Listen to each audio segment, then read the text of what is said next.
수능 막판 정리. 대략 일주일 정도 혹은 보름 정도. 일단 정리는 잘못된 말이에요. 정리는 내신 시험이나 공무원 시험에서 지식 암기를 요구하는 시험에서나 가능한 일. 수능에선 통하지 않는다. 정리한 내용으로 여러분이 맞춘 게 아니라 수능은 텍스트를 얼마나 강하고 힘있게 그리고 실수 없이 그리고 빠른 속도로 할 수 있느냐가 문제다. 그래서 이 역량, 피지컬을 키우는 게 가장 핵심 목표가 되겠다. 그래서 과목 배분에 있어서도 큰 차이가 나는데 국부 영탐이 있다고 하면은 지금 이 시점에서는 사실은 영어 탐구를 거의 버리다시피 해라. 영어는 하루에 2지문씩 해서 풀어서 대략 30분 정도 할애를 하고 영어는 어차피 그 시험의 난이도가 여러분의 등급을 결정하게 될 거야. 여러분이 아무리 열심히 하더라도 시험이 어렵게 나거나 쉽게 나버리면 소용이 없다는 얘기. 탐구의 경우에는 상위권의 경우 실무를 1에서 2회 정도에서 부족한 부분을 확인하면 되고 일반 학생들의 경우에는 자기가 가지고 있던 교재를 개념을 반복해서 보면서 틀린 문제도 한 번씩 틀린 기출도 확인해 보면서 간단하게 확인하고 가라. 생각보다 지금부터는 점수가 크게 차이가 안 난다. 여러분의 생각은 다르다. 결국 몰빵은 국어랑 수학이야. 탐구는 그러니까 1시간 이하, 30. 나머지는 국어 수학이 몰빵이야. 국어 수학의 핵심은 강도 높게 하는데 하루에 분량을 2실모 분량을 이상 한다. 여러분이 이제 양치기 한답시고 하는 학생들이 보면은 일주일에 2개 이렇게 한다고 양치기라고 하는데 그 양치기가 안 됩니다. 운동선수 기준으로 생각을 해보세요. 엘리트 운동선수인데 일주일에 운동 2번 하는 게 말이 되겠어. 100m 2번 뛰는 거랑 똑같아. 100m 운동선수면 하루에 100m 몇 번 뛰겠어요. 그렇게 생각을 하시면 되겠어요. 일단 수학은 이렇게 됩니다.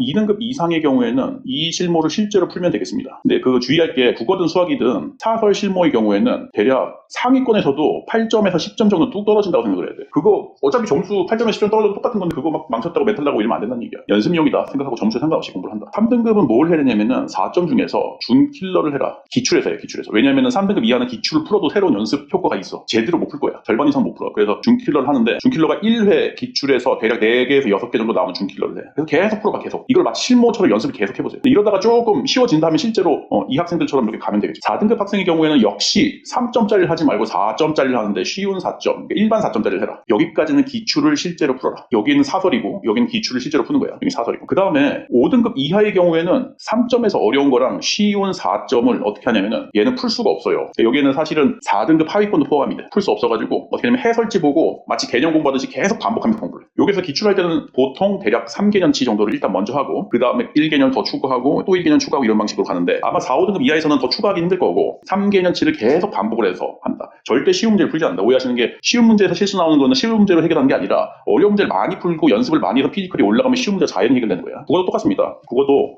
상위권의 경우에는 이 실무를 해. 근데 문제는 하위권의 경우에도 이 실무 분량을 한다. 근데 이거는 등급별로 나누기가 조금 힘든 거야. 대부분 이제 상위권의 경우에는 진짜로 1회분을 마치고 다시 1회분을 시작하고 또 부족하면 1회분을 더 하고 막 이런 식으로 하면 되는데 상위권 중에서도 멘탈이 약하거나 아니면 상위권이 아닌 학생들 있잖아. 일반 학생들. 그럴 경우에는 모의고사 분량을 많이 가져가기 힘든 게 자기가 점수에서 많이 털릴 때 멘탈이 막 나간다고. 그래서 어떻게 하시냐면은 얘는 철저하게 연습으로 대하시는데 제시문을 풀고 바로 채점하고 해설지 간단하게 하는 걸 굉장히 연습을 해요. 어떻게 하냐면은 제시문 읽었지. 문제 풀지. 아, 망한 거 벌써 알아. 채점해봐.